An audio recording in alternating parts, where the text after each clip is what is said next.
What a treat. Good evening, everyone. Welcome to December the 29th, 2017, this edition of Colorado Inside Out Live, and I haven't said it for a long time.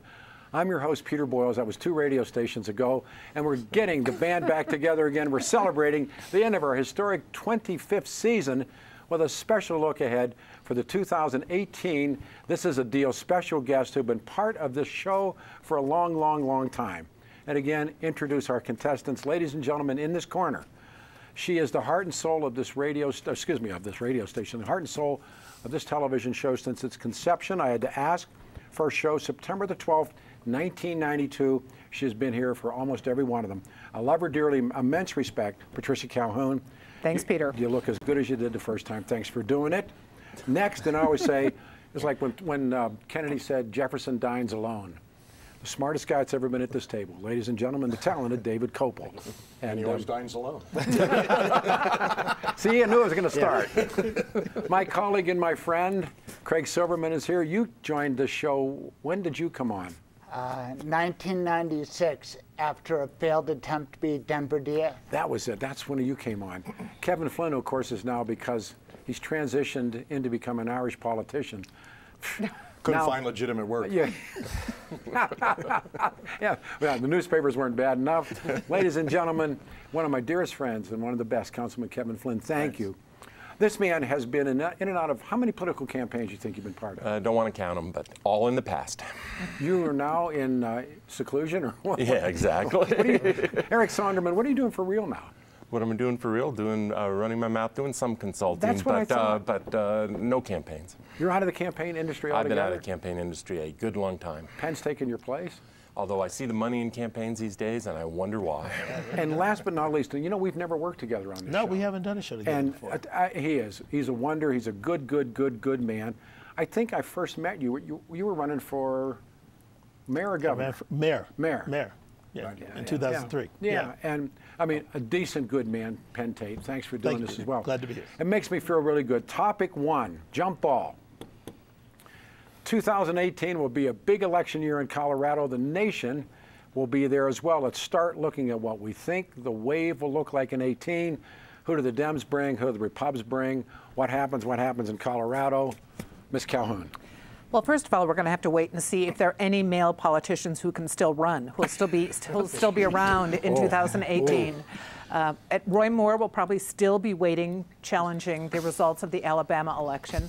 But here in Colorado, we are going to have a wild ride. I don't think what happens nationally with the Democratic wave, which I think will be pretty strong in 2018, I think Colorado will be all about who the gubernatorial candidate is, not the Dems, not the Republicans per se, but who they're going to be. There's a thing they say at the track, pick them. So right now, your best bet, who's against who for the job? Polis versus Tancredo. Ooh. Which would be one of the wildest races ever. 2 out of 3 falls. Loser leaves town in a cage match. Tancredo, Polis. Mm-hmm. David. All the signs are for an immense Democratic wave. If you look at things like the generic ballot, the Dems are plus 13 in that. In years when we've had Republican waves, like 2010, the advantage in the generic ballot didn't even open up to anything close to that until a couple weeks before the election. We're a year out, and they're like that is either a huge sign or a sign maybe the Dems are peaking too early. That's sort of the only thing that. But pick the gubernatorial. Polis and whoever emerges as the guy who can beat Tancredo. I think the Republicans will consolidate. That's too easy. As they did last time. You got to put money on the horse's nose.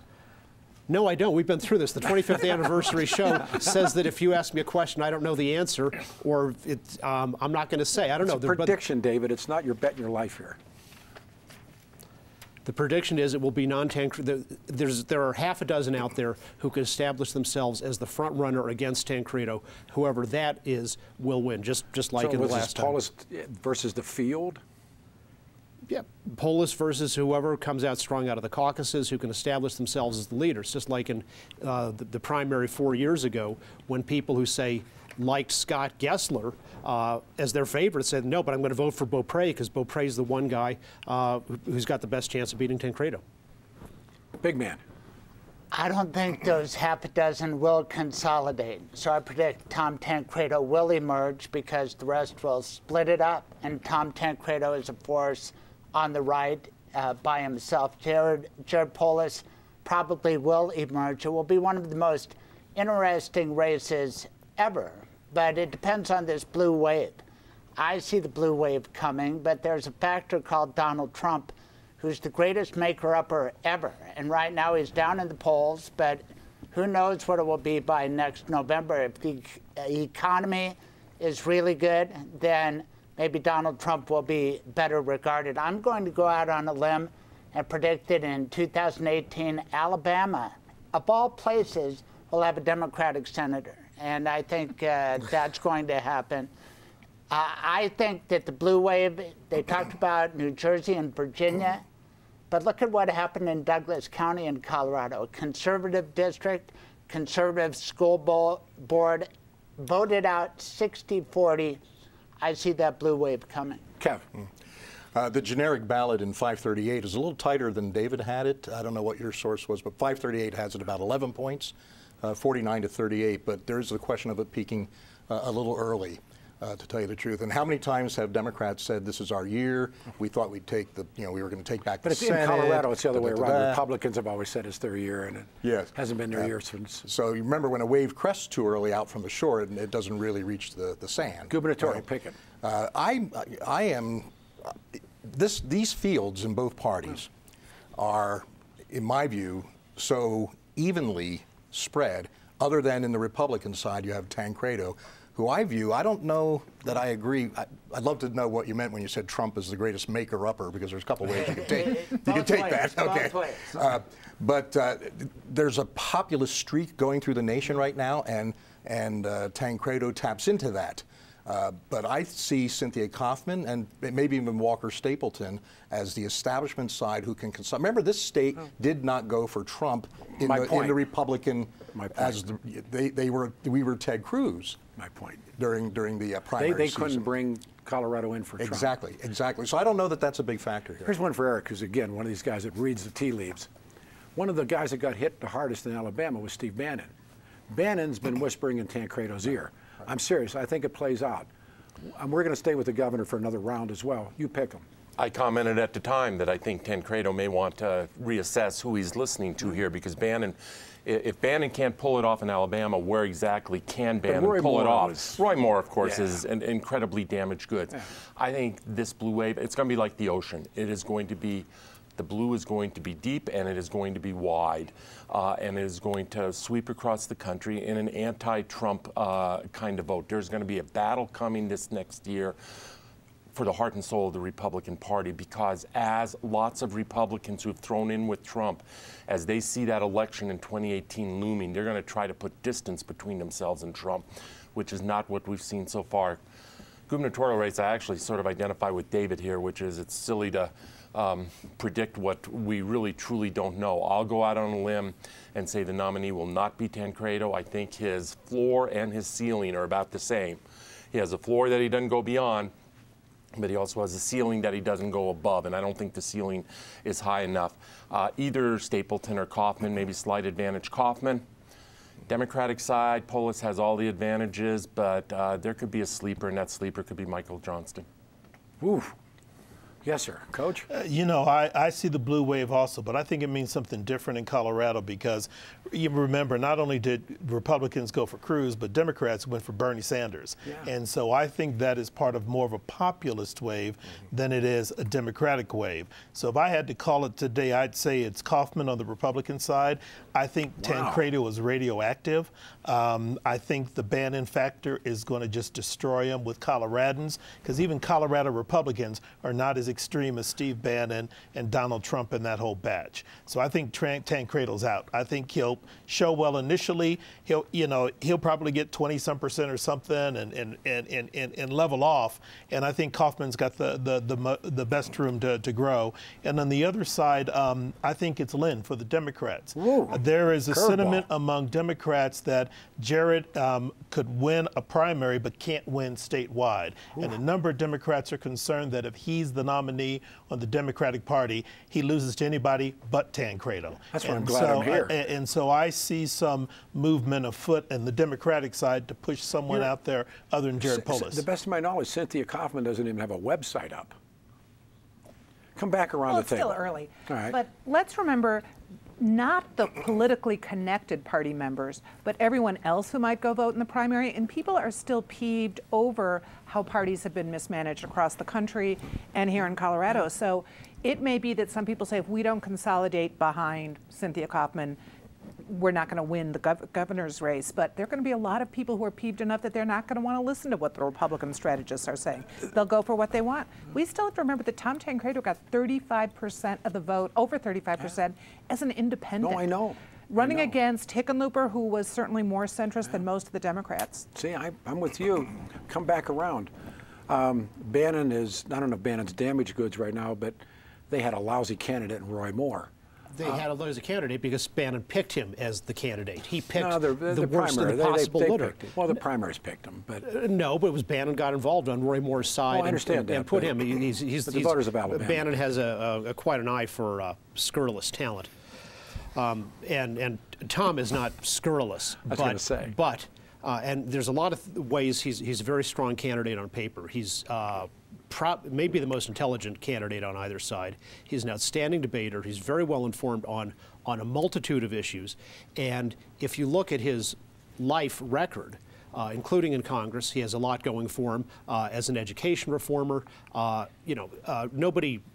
His pro-Taiwan work in Congress, the Sudan Peace Act, which he passed in Congress, but partly because of how he presents himself, all anybody knows about him is the immigration issue, and that has mixed results in Colorado, but it's too much of a one-note thing. And the way he got into this race of Colorado Springs Mayor John Suthers irresponsibly refused to provide police protection for an event that that Tancredo was speaking at, and he's got every right to be mad at that. But that's not a reason to run for governor and be a kamikaze. Let me curveball the table.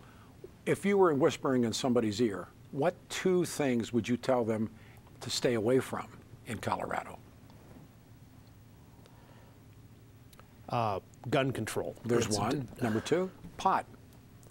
Well, Tom has been, to his credit, a courageous leader on that and bucked his party. So, if he would be talking more about that and less about, the more toxic stuff, he'd be in a stronger position. Same questions, Craig. Well, I agree on gun control, and Tom takes away the marijuana issue. A lot of the other Republicans don't. Penfield said that Tom is radioactive. He's active on the radio. And he's not afraid to come on all of our shows. See? Cynthia Kaufman, she's been in hiding of late. Donna Lynn, nobody's ever met her. I know you're all in for Donna Lynn, but the rest of us have never met her. Maybe she'll come out of her shell. Cynthia Kaufman was introduced into this race by doing a Channel 4 piece with Sean Boyd, wife of Raj Chauhan, who we should mention here at Colorado Inside Out. And Sean Boyd identified her as pro-choice. Now, I'd vote for a pro-choice Republican, but some of my colleagues wouldn't. That's radioactive to a lot of the Republican Party. And if you think a pro-choice Republican is going to win the nomination, I don't know. Kev.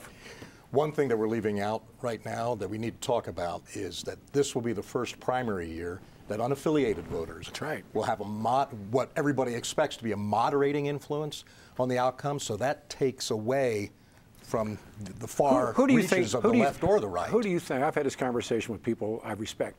Who do you think the Democratic Party wants the Republican Party to be the candidate? Who do you think? Terrible Tom. Absolutely.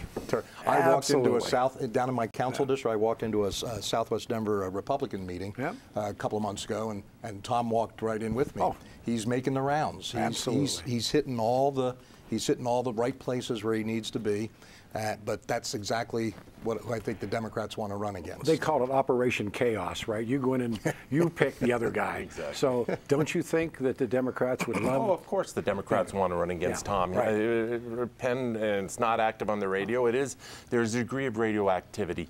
I don't see no scenario, even in a neutral year, in a decent Republican year, that Tom Tancredo can be elected governor of this state.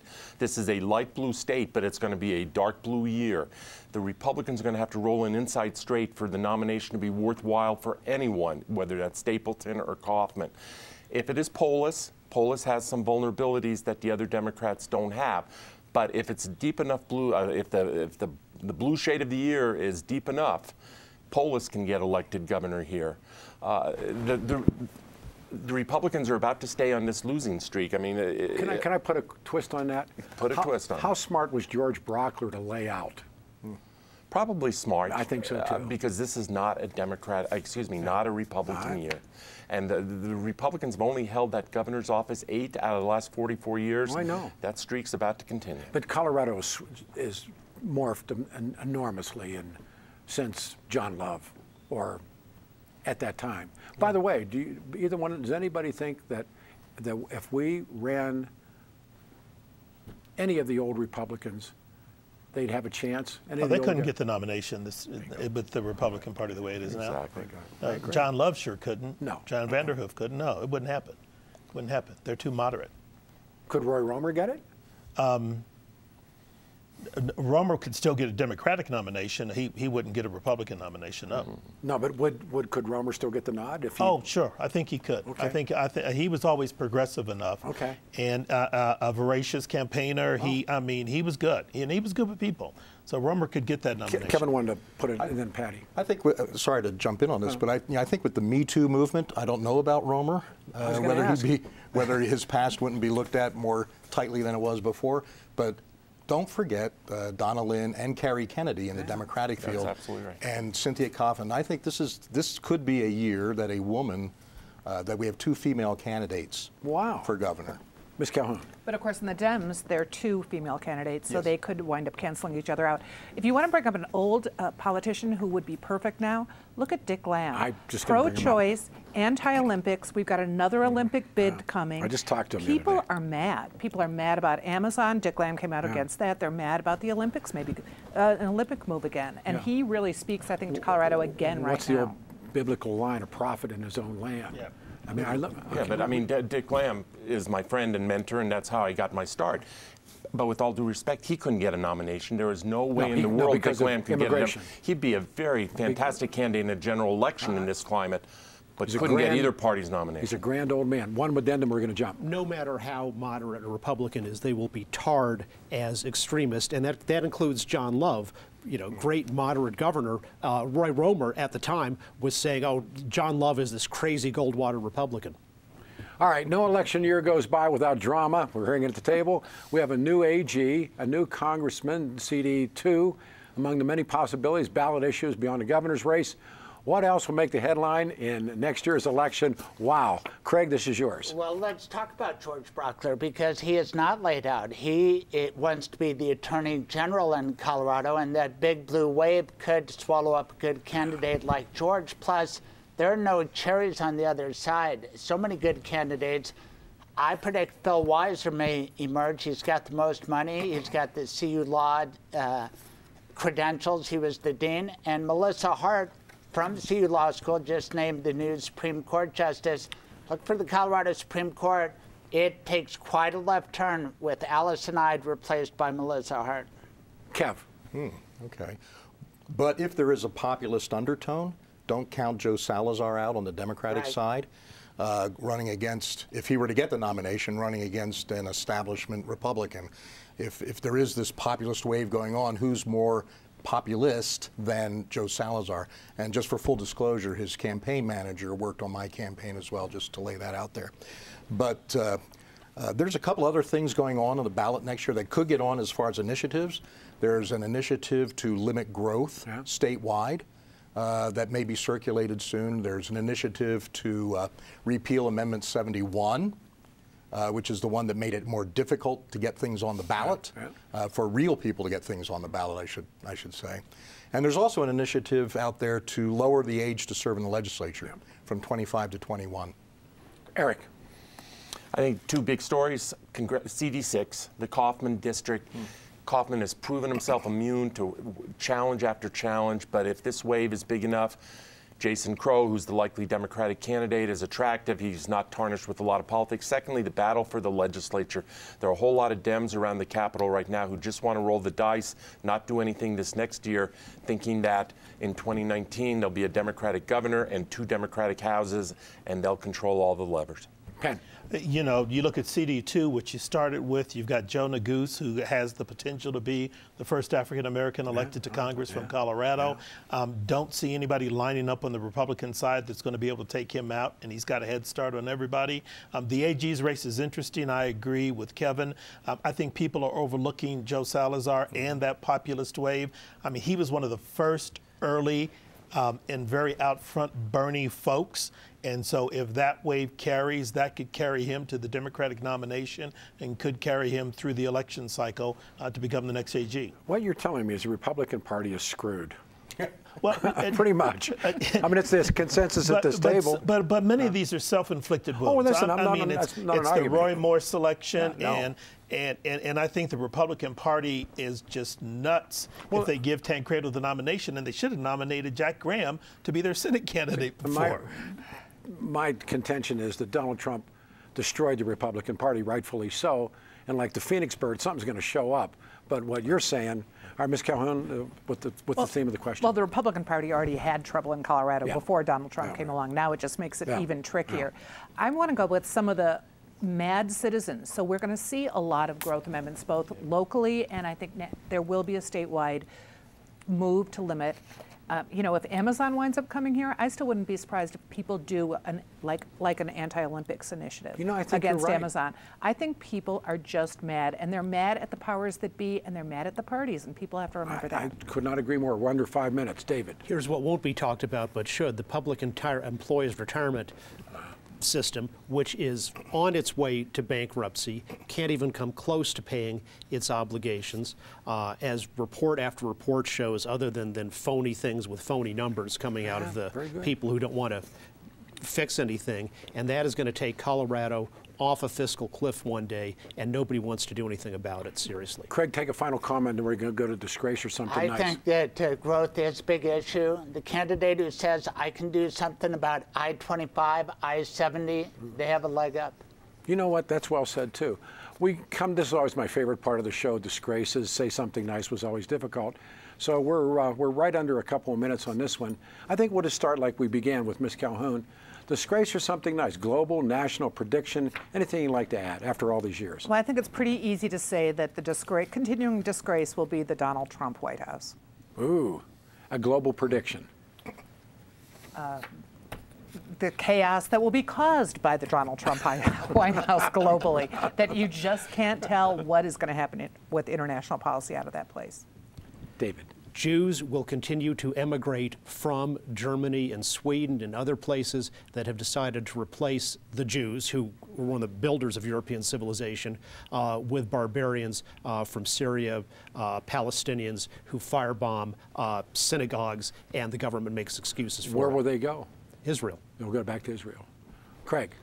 I think the disgrace is Trump derangement syndrome. Look around. It's not that bad. I understand his personality is quirky, but I voted for the guy, and if it was him against Hillary again, I'd make the same vote. Something nice about someone. I'll say something nice about David for caring about the Jewish people. What's going on in Malmö, Sweden, for example, in Europe, of all places, Europe with their anti-Semitism, it's going to be the death of them. My national prediction is personal. I predict that out in California in June, I will have twin grandchildren. You know what? and my local prediction is that, today it was announced that we are going to establish an exploratory committee to go after the Winter Olympics. And I believe, as Patty was getting at, that this will feed right into the whole ditch the ditch, the whole anti-growth, affordable housing, gentrification issue, and it'll allow all those groups to combine and oppose it. 2 minutes. Couple real quickies. Year 2 of the Trump administration will be more chaotic, if that is possible, than year 1.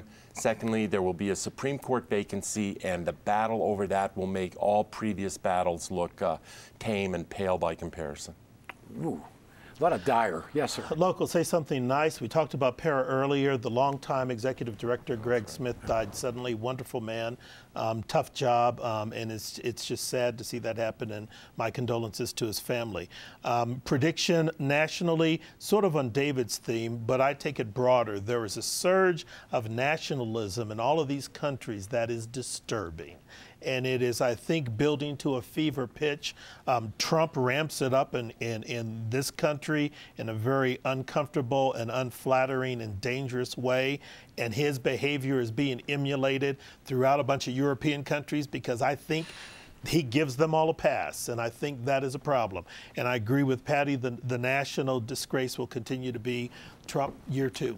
Since I sat here last time, I now have a grandson. And isn't that fun? And you should have them first. You know what? There's a line from Mark Twain. Mark Twain said, the reason that grandparents and grandchildren love each other so much, they share the common enemy. And you wait, and I think there's, I don't know if anybody else is a granddad at this table or grandma, but it is the most wonderful thing, Flynn. Hang on. And this will be 5 and 6.